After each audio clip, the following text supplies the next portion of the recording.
Hey everyone, today I am going to be talking about Etsy and the things that I wish I knew before I started my Etsy shop. I started my Etsy shop in late 2019. It's been a wonderful experience so far. I sell budgeting printables, debt trackers, and all sorts of printables that help people and myself make their finances easier to track and more fun and colorful. It's something that I discovered I had a real passion for, and I have loved being on Etsy. Today's video is a collaboration with Lizzie at Naturally Lizzie on YouTube. She is a budgeting YouTuber and also has a Etsy shop, Budget Essentials Co. And she sells a lot of super cute budgeting printables, and I love watching her channel as she works through these every month. Today, she is also going to be sharing what she wishes she knew about Etsy before starting. The number one thing I wish I had known before I started Etsy is how big Etsy is as a platform, as a marketplace, and how important SEO is on that marketplace. SEO is super important to Etsy's success, and Etsy has actually brought 55% of my traffic since I started on Etsy. Not this YouTube channel. Etsy is the main source of my traffic for my printables. It's actually really impressive that so many people find me on Etsy that wouldn't have found me on YouTube. I wish I knew before I started that search was so important and that I learned how SEO works on Etsy from my very first listing. Instead, I kind of just figured it out as I went. I was a blogger in my past life, so I do know a little bit about SEO, but every platform is different and Etsy has a few little quirks of its own. So I wish I had put more time up front into learning how listings work and how the SEO of a listing is really important. And if you don't know what SEO is, it's search engine optimization, and Etsy is a search engine, and Etsy listings are appearing in Google search. So it's really just about making sure your listing has the right keywords, the good titles, good content, the pictures have clear descriptions. Everything is really just basic SEO. So if you know that, you're gonna have a really good start. But I wish I had known how Etsy specifically functions with their search results. There are a lot of good options out there to learn about SEO on Etsy, so I recommend searching for some of them. There are some paid programs that kind of help you with your listings. There are options to just have a checklist to go through everything when you are working on SEO, but that is one of the biggest things on Etsy that I have seen that has made a difference in my traffic and honestly in my earnings. The next thing I wish I had known when I started Etsy is that your efforts are going to equal your success. Etsy is great. They are a marketplace, so people do come to you, but if you aren't putting in the effort, you're not going to succeed. And the more effort you put in, the more you succeed. The thing about Etsy that I've noticed is that when you're posting new listings, you're getting a bump from that effort, from adding new stuff to your shop. And then that brings in more people and you get more sales. So every time I post something new, I'm seeing that I'm getting more traffic and more results. It's kind of interesting to see, actually. So if you have an Etsy shop, you might have seen this as well. That goes along really well with the advice I've seen that the more listings you have, the better you're going to do, the more people are going to find you, and the more sales you're going to get. I've heard that 100 listings is kind of that sweet spot where once you get that, the growth is just almost exponential. So I don't have 100 listings, but I've found that the more listings I have, the bigger my shop gets. And if you're going for a different strategy where you're not trying to have 100 or 600 listings, then you have to put in effort to get people to your smaller amount of listings. I've seen some people be what I would consider pushy because I'm not very salesy. I'm not very pushy. I'm like, hey, I have this. If you want it, cool. If you don't, cool. But I've seen people go really hard on pushing their listings, pushing it in groups multiple times a day, sharing it everywhere. It's just the more they can do, the more they do. And it works if they have a good product. I've seen someone do this, and the more effort they've put in, the more sales they've gotten. They maybe have triple what I have, and it's actually a different niche. It's not the same thing that I do, But the fact that they put in so much more effort, I can see those results in the number of sales they're getting.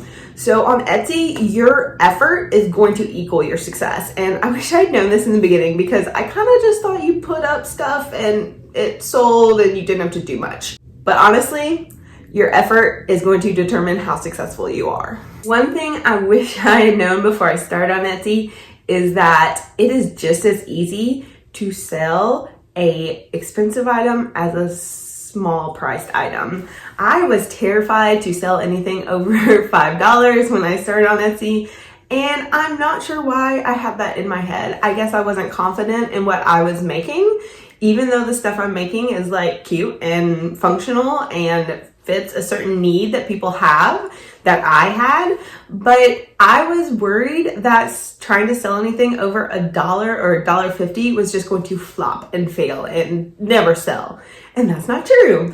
My best-selling items are actually my most expensive items. So the fact that you can sell more expensive items for the same amount of effort as small price items means a lot. It means you can make more money with the same amount of effort if you're selling more expensive items than cheap items. This also plays into the fact that Etsy has fees. They have a lot of fees compared to some other options. They have a listing fee, they have a fee when you make the transaction, they have processing fees, then you have to pay sales tax on things. There's a lot that gets taken out of your sell price before you even are paying taxes. So the fact that Etsy has so many fees, you have to think about that in terms of how much you're pricing your items for. So if you're pricing stuff for too low, it might not be worth it. I'm probably never going to sell coloring debt trackers for a lot of money because it just doesn't feel right to me. But those items don't make a lot of money because after the fees and after the taxes, you're only making a small amount. But bigger priced items they still have that profit and that margin where I'm still making a lot of money even after fees and taxes and all of that. So selling higher priced items on Etsy makes way more sense than trying to sell a ton of small priced items. That's my opinion, and that's something I wish I had known before I started, so I wasn't so scared to offer anything that was too expensive in my opinion. And the last thing I wish I had known before I started on Etsy is that when you're selling on Etsy, you're not in control. Etsy's in control. They are in control of who comes to your shop. They are in control of what they push, who they push toward your shop. They are in control of the platform. They are in control of how the search engine on Etsy works. They are in control of everything. You are using their platform to get that audience because it's a marketplace, but you are not in control of your shop. And I wish I'd really thought about that more or known that before I started on Etsy because I don't enjoy that. One recent example that actually has a lot of people planning to leave Etsy is the fact that they changed their advertising off-site and they are forcing sellers that make over $10,000 a year to use it. It's mandatory if you make over $10,000 a year. That process means that certain sellers, when an ad is used off-site, like on Google or something, and that brings in a buyer, they then will have to pay 12 to 15% of the price of their item to Etsy for that advertising. And that's a lot. And that is something that not everyone needs. Some people are doing super well on Etsy without advertising. I've never taken out ads on Etsy and I have 450 sales. I have YouTube as an advertising platform. I haven't found the need to do ads at all to get sales. And the fact that once we are over a certain amount of sales on Etsy, they are forcing us to do ads. That's frustrating because that's not part of my personal strategy. So the fact that you're on Etsy, you have to remember that Etsy's in control of the decisions. They can force you to participate in something that's not part of your strategy for your shop, for your sales. That is actually why I personally opened a Shopify store and am now selling my stuff on my own website.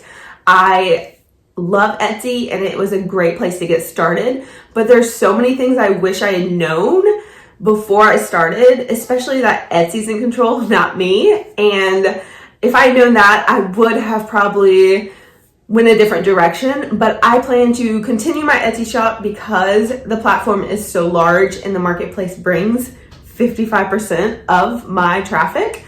But I also plan to diversify, and I have my own shop now, and I have it on my website where I control and make the decisions. It's something I wish I had thought more of 8 months ago when I started on Etsy. So those are the things that I wish I had known before I started on Etsy.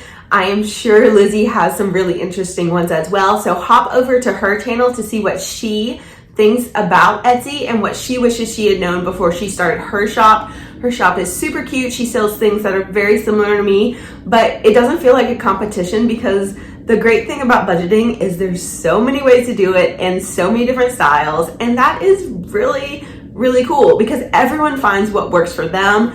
I found what works for me. She found what works for her. We both like budgeting by paycheck, by the way. It is the best way to do it. So hop over to her channel and see what she has to say about starting an Etsy shop and what she wishes she had known.